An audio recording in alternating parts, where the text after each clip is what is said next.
kind of remnant of the John the Baptist group according to their understanding and their literature. So they consider themselves followers of John the Baptist. Their literature has some kind of interesting, not very clear, but it talks about some struggle between John and someone else. We don't know what that is, if it could be Jesus. So, this is kind of moving into real history, right? Unfortunately, there's not so much recorded Jesus' time outside of biblical sources, but biblical sources have turned out to prove amazingly accurate because of their system of copying. Scribes who copy very carefully, very exactly. So when the Qumran scrolls were discovered, for example, that was back in the 50s or 60s, something like that, a lot of excitement. Maybe he's going to say something radically different, right? And they peeled open these scrolls and pieced them together, and it was almost like in the Isaiah scroll, almost exactly word for word Isaiah, like we have today, right? Because it's been copied so exactly.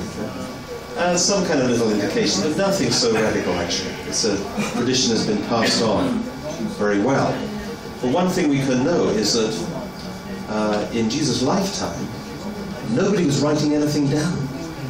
Nobody was recording anything, which is of course a great shame. One reason the disciples were not recording, it might be because of their powers of literacy, which we might have to wonder about, but also they just weren't expecting Jesus to be anything other than around for a long time, right? They were expecting that. So nothing was written down until maybe 30 years after Jesus' death. And because of the culture of the people, their ability to tell and retell stories, and because Jesus spoke largely in stories or parables, you can be fairly sure that a substantial amount is accurate. You could say this is what Jesus said. But other parts, scholars can't be sure. Was that what Jesus said or not? Or were these words put into the mouth of Jesus?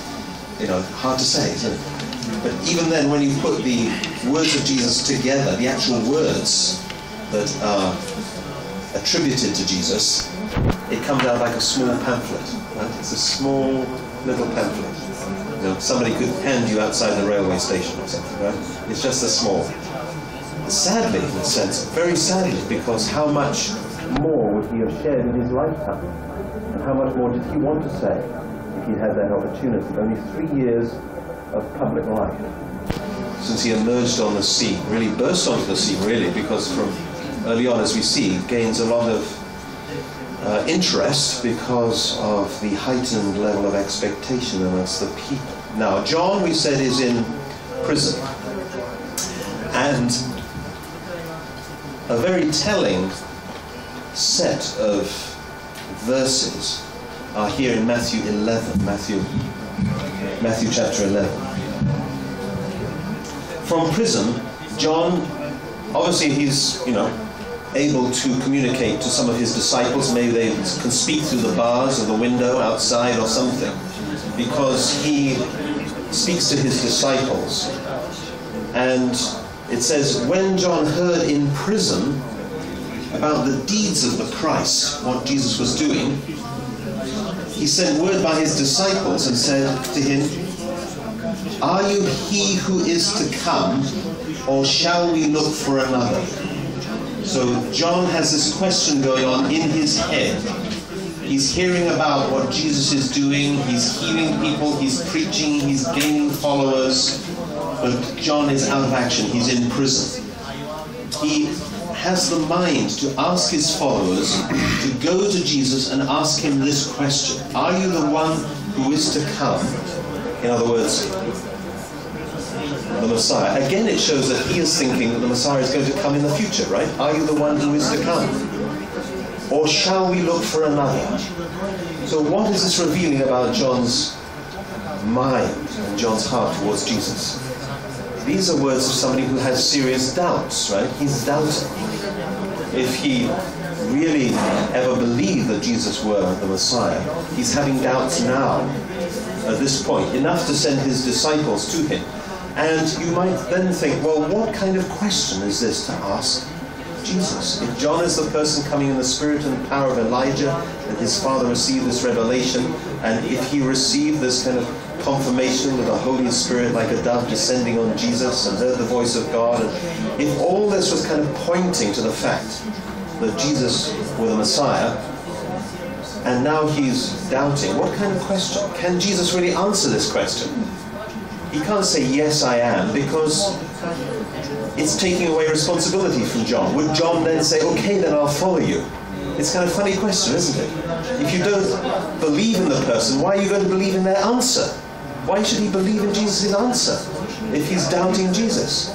So, in a way, Jesus can't speak. What can he say? And then, if Jesus were to say, no, I'm not, of course that's not true. You know? He knows who he is. He knows very clearly what he has to do, what his God-given mission is. So really, what can he say? Well, his answer to John is actually also very revealing. It says, and Jesus answered them, he's speaking now to John's disciples who come with this question. He says, go and tell John what you see and hear. The blind receive their sight, the lame walk, lepers are cleansed, and the deaf hear. The dead are raised up, and the poor have the good news preached to them. People who are really spiritually hungry, just the kind of pure, innocent people of Israel, they're receiving this good news, this glorious message of the coming kingdom. And it's coming to them now, right? This speaks for itself, in other words. And then he adds what, in common English parlance, we call a put down. You know what a put down is? You just kind of almost cut somebody off with your comment, quite a scathing comment. He says then, on the final sentence, and blessed is he who takes no offense at me. By that he's saying, in quite a polite way actually, he's saying, John, you're really offending me. You offend me with this kind of question. Blessed is he who takes no offense at me. Put it around the other way, right? But what he's implying is, John, by asking this question, it's a very insulting, almost insulting question. Offensive question. And he goes on to say, this is quite a judgment on John. He says, truly I say to you, among those born of women, there has risen no one greater than John the Baptist. So he's putting him up there, really, as the greatest born of women. Which man was not born of a woman? Right? Which, any of you? No. So, he's meaning you're the greatest in that sense, in that you have a mission to be a living prophet in the time of the Messiah and can unite with him. None of the prophets of the past had that opportunity. They were all speaking about someone who would come in the future. But you are here in the lifetime of the Messiah. So, you're in a very special position. Among those born of women there has risen no one greater than John the Baptist. Sometimes that verse is kind of stopped there and people just say, this shows really what a great and saintly figure he was. But the second half of that sentence says, yet he who is least in the kingdom of heaven is greater than he. So if you're least in the kingdom of heaven, you're really at the bottom. But the least is greater than John means he's outside. John is saying somehow you're shutting yourself out of the kingdom, which he is there to initiate and to build. And John should be absolutely part of that. He's part of this. Repent, for the kingdom of heaven is at hand, is his words, right?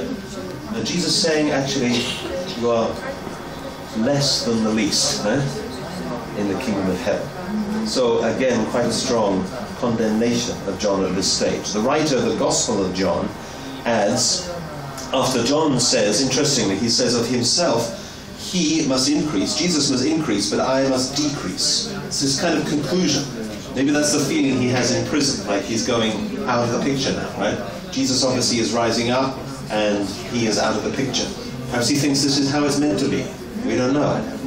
But it's a curious thing, isn't it? He must increase, but I must decrease. And then the gospel writer comments can immediately after that. So it's no accident when these things come right after certain quotes, right? It's a carefully worded piece of text. It says, he who believes in the Son has eternal life. He who does not obey the Son shall not see life, but the wrath of God rests upon him. Those are put right next to each other and indicate that John the Baptist is putting himself in a serious position by denying Jesus. Jesus blames John, in fact, in Matthew 11. From the days of John the Baptist until now, the kingdom of heaven has suffered violence. So this kingdom-building project of Jesus is actually suffering.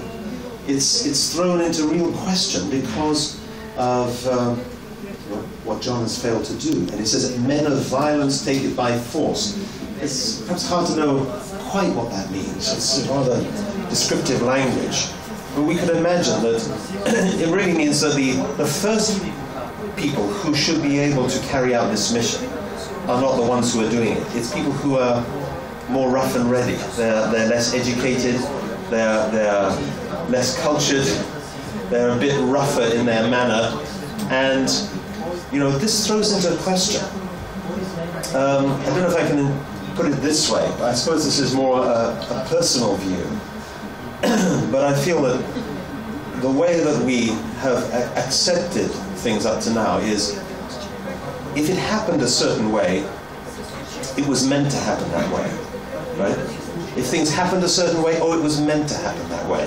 It's like, so many sermons I know have been preached where people have said how beautiful it is that Jesus didn't choose the religious leaders or the important people or get those, but he chose very simple people. Fishermen, tax collectors. Of course it's true. Jesus had that heart, very beautiful heart, to reach out to those people. There wasn't a barrier for him. He looked at people's inner selves. And so their position, in a sense, wasn't just because of their position. But the principle is saying, well, what if? What if the religious leaders of the time had recognized Jesus? And there were many faithful, very devout people amongst them. They weren't all hypocrites and just people who enjoy their position, although there were some like that, as there are in any kind of religious movement. You find people like that. They're not just enjoying their position or power. They were faithful people, very, very versed in the whole lore and knowledge of the Old Testament, and very educated, very insightful people receiving lots of wise guidance from heaven. But it wasn't a choice of Jesus saying, I don't want to go with those. I want to go only for the, other people. And he's kind of indicating this here. He's saying, from the days of John the Baptist, the kingdom of heaven has suffered violence, and men of violence take it by force. In other words, somewhere it's not going really the way that it could have gone. It could have gone a much more successful route. Do you follow? I don't know if that's reading too much into that, but put together with all the other quotations that we have of Jesus' words towards John, we see that it's really a great hindrance to the progress of his successful mission. And worse, we see a growing opposition to Jesus at this time. We see that the Jewish religious leaders, they were very jealous. Why? Jesus is very popular, right? Sometimes even on radio interviews, I used to get asked, more representing Unification Church, or the Unification movement. People would say, why is the Unification movement so unpopular, right? Has lots of bad things written about it in the press. I would say, well, there are two crimes of the Unification Church. Do you know what those are? I would say to them, one is it's new, and somehow in religious terms that's a crime, right? If you are new, you're always kind of mistrusted, distrusted, have nasty rumors told about you, stories twisted, people put fear into other people about what's new, right? Something new is terrible, right? And the other crime is it's successful. Maybe that's even worse. If you're new and successful, that's really a threat to people somehow, isn't it? So Jesus was new, he was saying radically new things, and he was speaking with the authority of God, and he was successful. He was having a lot of response. So other people in more established religious leaders starting to think, oh, this is a bit of a threat to us. If this movement gets any bigger, maybe we start to have our, position is a little bit undermined, right?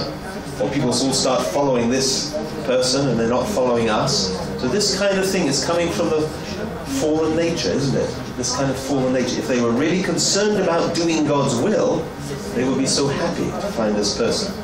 So they disagreed with his teaching. They found out ways to kind of pick apart his teaching. There were disputes about washing and things, ritual washing. They're kind of referred to as, is he breaking the law of Moses, one of the 630 odd laws that are there in the Old Testament. They were looking to see and try and spot, is he breaking some law? They disagreed with his actions, right? At one time he is healing somebody on the Sabbath day. And, you know, even today in very conservative Orthodox Jewish households, you absolutely observe the Sabbath. Right? In essence, it's a beautiful tradition. Right? You don't use your mobile phone, you put it away, you don't do emails, you don't go shopping. The mother of the house prepares all the meals the day before on the Friday, so she doesn't have to cook or this kind of thing, and can spend time with the family on the Sabbath day, and you study the Word of God together, and you just stay at home and you pray. It's very beautiful, a beautiful tradition, but sometimes it's taken to excess. Right? In my visit to Jerusalem, I was surprised in the hotel where I was, there were 3 elevators. Right? There were 3 elevators, lifts. And 2 are regular elevators, they're always working. You can press the button for the floor. The 3rd elevator is labeled the Sabbath elevator. Do you know this? It's called the Sabbath elevator. And on the Sabbath it stops all the way, every floor on the way up and every floor on the way down. The reason is, so then you don't have to do the work of pushing the button. Because, you know, to push the button is work.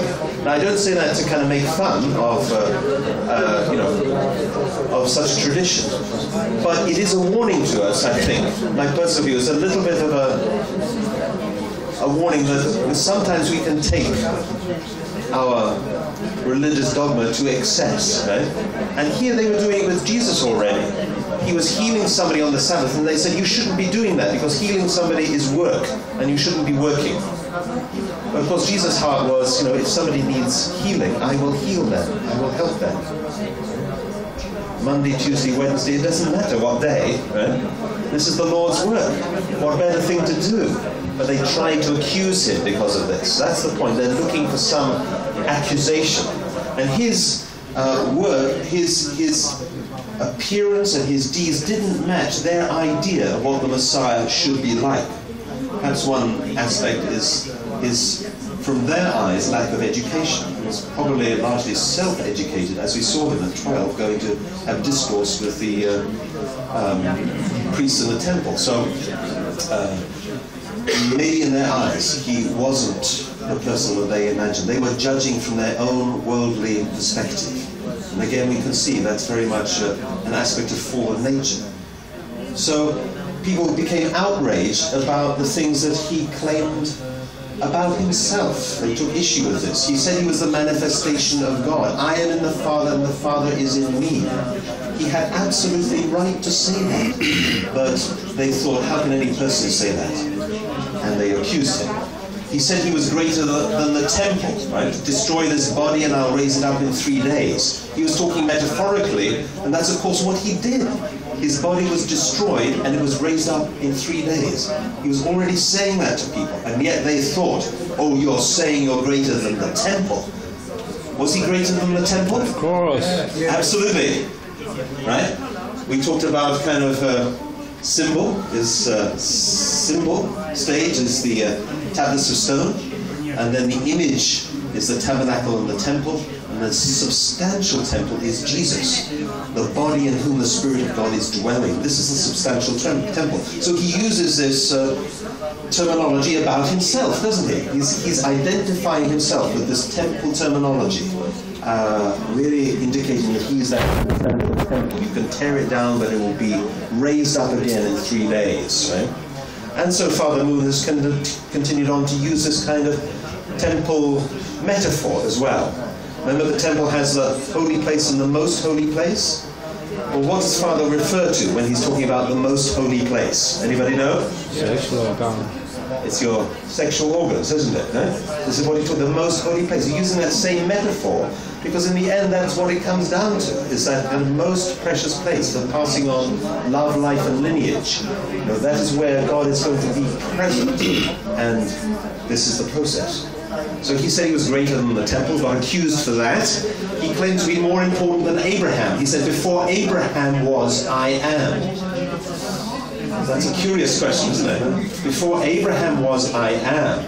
This gets confused, especially with later theologies, which think that Jesus was existing from the beginning of creation, and there's kind of proof of that. But he's not meaning that. He's actually saying, you know, Abraham, of course, was the great respected forefather of our people. And Jesus was speaking as a Jew, right? As a faithful Jew. So he respected Abraham, for sure.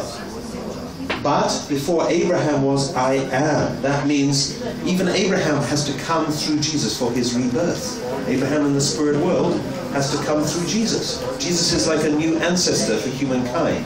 So he's perfectly right to say that, but it was a point on which people could accuse him. He claimed to be, or they said he claimed to be above the Mosaic law. Jesus actually said, I did not come to destroy the law, but to fulfill it. In other words, this is what the law is all for. The law is leading up to this, and this is a fulfillment. So when people use the law to accuse him, how foolish, how silly, right? Because they're stuck in that Old Testament way and using the kind of preparation for the Messiah to accuse the Messiah. But it was all for him. They should be actually ready to leave certain aspects of the law behind because they're now not necessary anymore. Right? And Jesus could take them somewhere higher through the law of love. He said he was a mediator between God and people. We had that in 1 Timothy. This was Paul's understanding, but also he put himself in that position and he was accused for that. So how is Jesus left himself in terms of how he views his mission? There are some very poignant words if we look here in John 7:7. Jesus says, the world hates me. The world hates me. Isn't that tragic? But why? He says, because I testify to it that its works are evil. What does the Messiah come to do? To destroy the works of the devil. He's doing that work, and he's pointing out to people, sometimes very bluntly, that what they're doing is not from the right motivation. He calls the Pharisees, brood of vipers, you're willing to do your father's desire, this kind of thing. It's very strong, but it's not inaccurate, right? If they were really humble and really prayed about that, they would have to say, yes, you are true. We need to repent. We need to make ourselves new, to really connect with God. But he testifies to the world that its works are evil and therefore the world hates him. This is the nature of the ongoing struggle between good and evil, isn't it? Evil people hate good people, right? They can't stand them, right? Right? We know that even from our kind of school days, right? Almost certainly everybody here, you're a kind of very able type person at school, right? Weren't you all, right? You weren't the bully, you weren't the kind of nasty person in school, am I right? You weren't doing that. Maybe it's quite possible it was being done to you. That's also quite possible, I think. The bullying was being done to you. So why? And often, even in the school environment, we learn very early on that the person who is doing good, they're just doing good. They're doing their work, they're trying to live a good life, they're trying to behave themselves, but they get attacked, right? They get persecuted. It's rough, right? But that's the nature of the world, where evil is in the upper hand, ascendancy, and the good is like the underdog. At the time of the Messiah, this changes around, and it can be swapped around. We'll look at that also in a few lectures' time. But Jesus' words of truth, of course, they didn't go down very well with the religious leaders. So they came to hate him. They sought to destroy him. And at this time, when this kind of difficulty is facing Jesus, this is where he hears some very sad news. News that's very painful to him. He hears about the death of John the Baptist. John the Baptist is executed, as you know, right? In a rather ridiculous way, to be honest. He doesn't die a martyr's death protecting Jesus. He dies because still this whole business of accusing Herod's brother's wife, of accusing the royal family in this way. The king's daughter dances a dance. It's so beautiful. He says, I offer you anything up to half my kingdom. Just name what you want. She goes away, she talks with her mother, who still has so much resentment against John the Baptist. And what does her mother say? Ask for the head of John the Baptist. Right? So that's it. He'd offered anything you want, up to half my kingdom. So, head is brought in on a platter. This is a rather gross. Well, the dress is rather strange, isn't it? Not very typical of the time, but there's the head of John the Baptist on a platter, subject for many religious paintings in our art galleries of Europe, right? And it says that now when Jesus heard this, that means the death of John the Baptist, he withdrew from there to a place apart. In other words, he went off by himself, and he, I'm sure, prayed and reflected very deeply. Sad at that moment. Okay. So, of course, there are implications to this, because it means now that Jesus' mission will become much more difficult. John the Baptist is totally out of the way, and there's a real possibility from then on that Jesus will not be accepted. He will be rejected and will be unable to fulfill the mission for which he came to the world, for which he was born. He won't be able to complete that task in his lifetime. Now, if we go back to this whole question of John the Baptist and Elijah, do you remember that one? There's something which scholars have identified. They've often called the Elijah problem. Right? And here in this interesting anecdote in Matthew 17, the disciples of Jesus, these innocent, very pure-hearted men and women, they're going out and they're telling people about Jesus and saying you should come and listen to him. You should understand that the Messiah is here. They're trying to bring people to Jesus. And when they start talking to people, they obviously get asked a particular question. So they come back to Jesus with this question. It says, the disciples asked him, then why do the scribes say that first Elijah must come? They didn't know. They didn't know this bit about Malachi. You know, right? Malachi had said that before the great and terrible day of the Lord, Elijah will come back, right? There will be a return of Elijah. But even these disciples, they weren't clear about this. They hadn't heard this bit before, right? So Jesus replies, and this is very, very plain, right? He replies, Elijah has already come, and they did not know him, but did to him whatever they pleased. And then, a little later on, it says, then the disciples understood that he was speaking to them of John the Baptist. It finally kind of clicks in their mind, right? This is what he's talking about. So it shows prior to that they didn't know. Prior to that, even the disciples didn't know that John's role was Elijah. They didn't even know that Elijah had to come before the Messiah came, right? It's a very important point. It's important for the Jews even today. If you go to a Jewish household at Passover, once a year celebrating Passover, again, and this kind of refers back to the question I had, question 3 in our set of questions, I think. This is that the Jewish traditions are very beautiful, kind of family-based traditions, right? And on the Passover day, then the family sets the table, they share a meal together, all the foods have something very symbolic about them for the suffering journeys of the trials of the Israelites. It's a kind of encapsulation of their history, and there's one place which is kept empty at the table, an empty plate. And there's a wine glass which is filled with wine. And during this little ceremony, the mother reaches across and she takes the wine glass and she shakes the wine glass. And everybody goes, oh, Elijah is come. Because he's picking up the wine glass, right? Because this plate, this empty place, is for Elijah. And during this ceremony, the front door is left open. Have any of you heard about the tradition, Unificationist tradition of fundraising? You come across that? Raising funds by going door to door. I did my stint of that when I was in New York. I went to a certain area of New York, quite a wealthy Jewish area, and I was there one night. I think I had a box of rather miserable looking plants, or cacti, with little strange flowers stuck on them. Not real flowers, but something. Anyway, I had to do my best to sell these, right? And I went door to door, raising money for the movement's work. This is how largely did things, got things done. So there's also a spiritual discipline from our point of view. Quite challenging, but very, very helpful for one's personal growth. So we're going door to door. And I came to this area. I was ignorant, like one of these disciples. I was ignorant. I didn't know this tradition, the Passover tradition. And I stood around. It's already night time, right? The street lights are on, and the houses, beautiful houses, And here I am with my box of plants. And I look around and all the front doors are open. So I think, for me? Is this for me? I'm really going to tell people about this when I get home. Right? Actually, it wasn't for me, and it wasn't the best time to go knocking on people's doors, to be honest, right? I soon realized that. No, they don't want some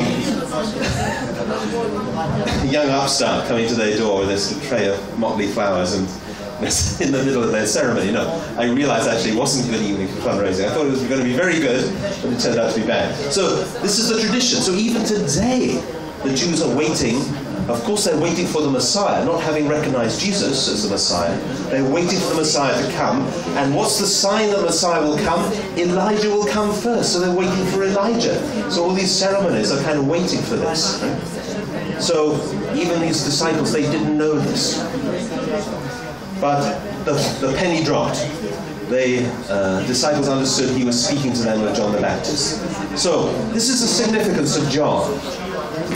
If John recognizes and understands his role as Elijah, and he supports Jesus, then actually Jesus can be much more easily accepted by the people, especially with the acceptance of the Jewish religious leaders. That's really key. But if John denies that he's Elijah, and denies Jesus in this way, it makes it very difficult for Jesus. He's in difficulty. He's vulnerable.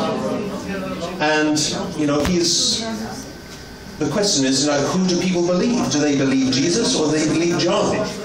John is maybe the more believable in this case. After all, if someone asks you, are you Elijah, and you say no, well, why should people argue differently, right?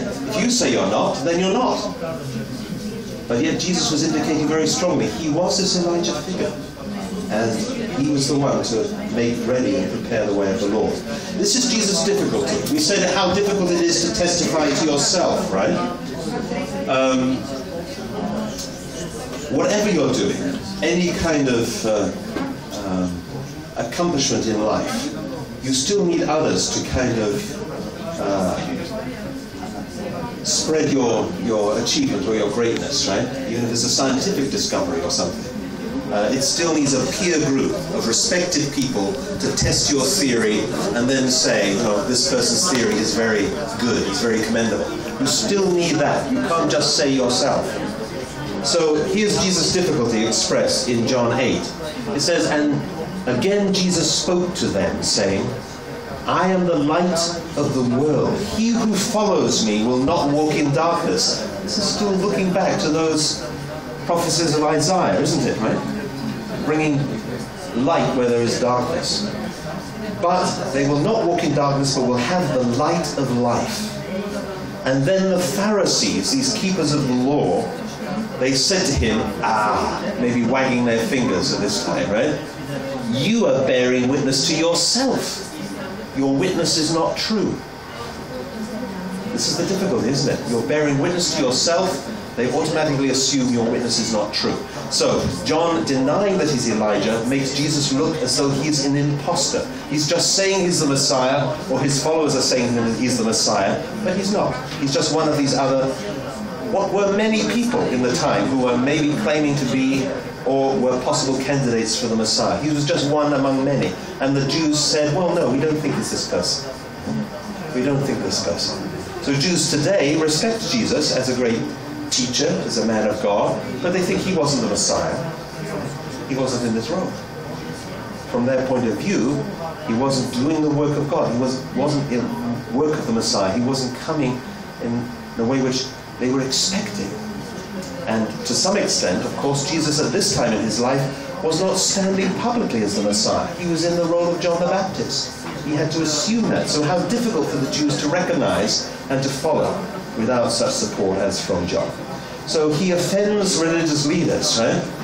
He says, woe to you, you scribes and Pharisees, you hypocrites. Why are you hypocrites?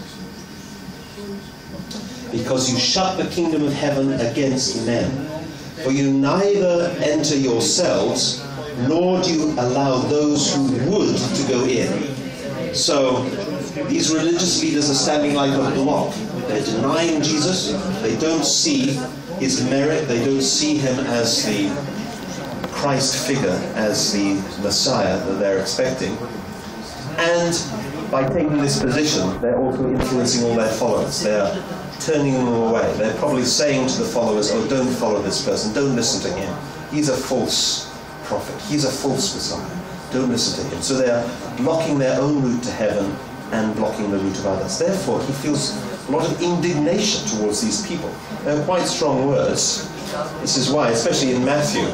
Matthew, I mean, it has to be said that some people analyzing this think perhaps it's a little heavily weighted against the Jewish audience section.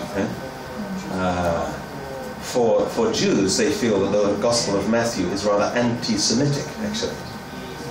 But historians looking into this, they realize that it comes from a time when there was an early group of Christians that the author of the Gospel was writing for, who had a synagogue across the street, right?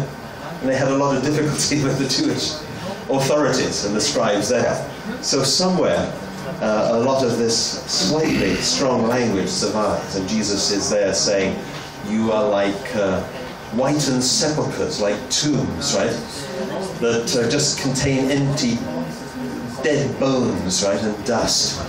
That's what you're like inside, right? You look nice and white and painted on the outside, but inside you're dead. Quite strong words, right? So people don't like that to be said about them, do they? Right? Very, very undermining of their position, and they start to become more unaccepting of Jesus because of this. So we had mentioned this. Do you remember this diagram we had earlier about how, since this was God's strategy to have John the Baptist united with Jesus in this Cain-Abel relationship, really as brothers, and work together, and then through that reach a wider circle of religious leadership and bring them to the knowledge of the living Christ, and bring the Jewish people who will follow their religious leaders, and therefore make a big circle of protection of people who are going to defend the Messiah even with their lives should anything come against him. But more importantly, positively, they're going to take his message, and they're going to be the audience that can receive it and run with it. They're going to work with him and gain a lot of courage and a lot of strength and a lot of determination, a lot of elevated insights which can transform and reform Judaism into something new, a whole new development within Judaism, not rejecting the past but building on the past, and then it can reach out to the wider society, even the Hellenic culture, Greece and Rome and other places. So this is the plan that God was expecting and had reasonable expectation could be successful.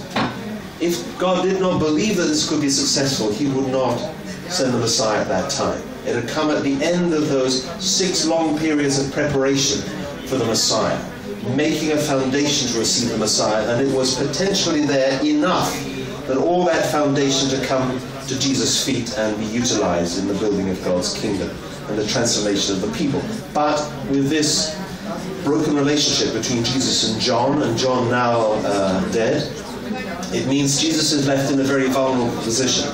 He's isolated, he's testifying to himself, and he's not believed, and he gets gathering opposition from religious leaders. So we see that Jesus' passion was very much to have people believe in him. He really desperately wanted people to follow him. We said already, somebody asked, what should I do to be doing the will of God? Believe in him whom he has sent. He goes on in John 10, it says, even though you do not believe me, believe the works that I do, that you may know and understand that the Father is in me and I am in the Father. So if you don't really, not so sure about my words, if they're contradicting the Old Testament, you're a little bit sure about whether you can accept them or not, at least see what I'm doing, and that's the good work of God. So here he is again doing miracles. Jesus lifted up his eyes. He said, Father, I knew that thou hearest me always, but I have said this on account of the people standing by. Why? That they might believe that thou didst send me. Right? So he's talking to Heavenly Father, but in a way out loud, so that people will recognize that he is sent by God. How did leaders respond? It says, when the Pharisees heard it about one of his healings, it was the healing of the blind and dumb demoniac, crazy person, possessed by demons. When people heard about this healing, what did they say? They said, it's only by Beelzebub. Beelzebub is one of the names for the devil. Right? It's only by the power of the devil, the prince of demons, that this man casts out demons. So you get your strength to cast out evil spirits from the devil. Is that the way it works? Jesus said it just doesn't work like that. It's not by the power of the devil that the devil is cast out. Right? That's ridiculous, right? It's nonsense. But they are willing to their twisted thinking is like trying to justify their hostility to Jesus with this kind of argument. Oh, he's doing good things, it's just by the devil that he's doing good things, right? How can he win against that, right? Even you do good things, people are going to accuse you. So, Jesus gives some quite strong prophecy here. In Luke 19, it's verse 43 to 44. He says, for the days shall come upon you, talking to the people of his day, right? The days shall come upon you when your enemies will dash you to the ground, you and your children within you, even like children in the womb. And they will not leave one stone upon another unturned, because you did not know the time of your visitation. In other words, he's condemning the people because they didn't know the time when they were visited, of course by himself, by the Messiah. Then they will be dashed to the ground. This is very prophetic, very kind of prescient of what is to come. In year 70 AD, what happens to Jerusalem? It's flattened. Not one stone stands on another, because the Roman army marches through and flattens everything. It's destroyed, and the temple is destroyed. And Jewish people are scattered around the world. There is no Israel anymore. Not until 1945, something like that, right? Is there a land that people can call Israel. So the Jewish people are scattered around the world in the diaspora, and often persecuted wherever they go for being kind of people without a home, people who are mistrusted because they're different, because they're, they have very strong kind of religious practices, and they have these ceremonies and things, and ignorance of other people starts to mistrust them and treat them badly. So they become very vulnerable themselves to Satan's attack, and the bad things which have happened to Jewish people are through Satan's attack. They've been left very vulnerable, and people's evil nature and Cain-type nature has been rallied against them. Sometimes it seems almost for no reason. Why? Why are you so against the Jewish people? Why are you so persecuting them? Why? Because somewhere left very vulnerable through this tragic outcome. No homeland. The strength of Israel in terms of receiving the Messiah was that it had a territory. It had a nation. God had worked so hard to build up a nation, right? And even as we said, at one time in that history, there was no Israel. But it was reconstituted from that remnant. It was built up again. So there was a faithful people ready enough in God's eyes to receive, to recognize and work with the Messiah. But tragically, they didn't do that. Again, it's a failure of human responsibility. At this time in Jesus' life and his course, we see that there's a significant shift in the direction which he goes. There's actually an event which is called the Transfiguration, where three main disciples, Peter, James, and John, they witness and they write down this story, that they see Jesus transformed, like light glowing around him, and they see next to him Moses and Elijah. They see these two great figures of the Old Testament. These are three disciples having a joint spiritual experience, right? This is very significant, don't you think?